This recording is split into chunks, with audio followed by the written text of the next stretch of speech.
Tayong mga Pilipino, talaga namang hindi matatawaran ang ating debosyon pagdating sa Santo Niño o sa Batang si Jesus. Kapag piyesta nga at may prosesyon, pinaparada natin ang ating mga Santo Niño na may suot-suot na iba't ibang uri o klase ng damit. Meron dyan, Santo Niño nakasuot na pang jersey o pang basketball, merong nakapang office, may Santo Niñong gala na madungis, meron pa ngang Santo Niño na may suot-suot na damit ng security guard, meron pa nga Santo Niñong nakasuot ng pang-ninja na damit ni Naruto.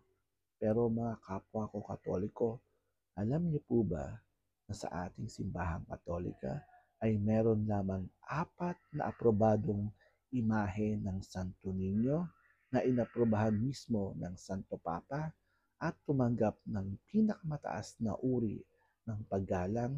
Ito po ang 4 canonically crowned images of Santo Niño. Ano-ano po ba ito?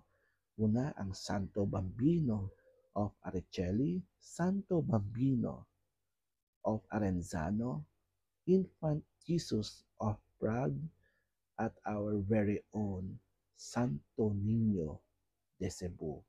Bukod dito ay wala na pong ibang inaprubahan ang ating simbahan.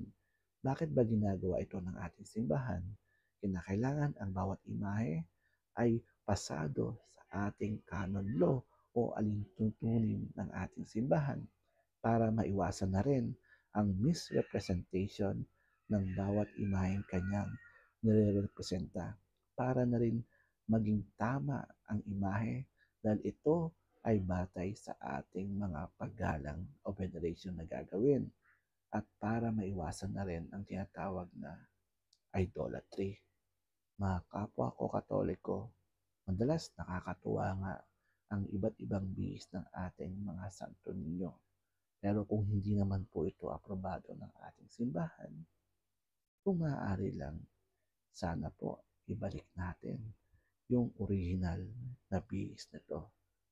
Ang sabi nga sa Mateo 1:25, pinalitan nila ang katotohanan ng kasinungalingan.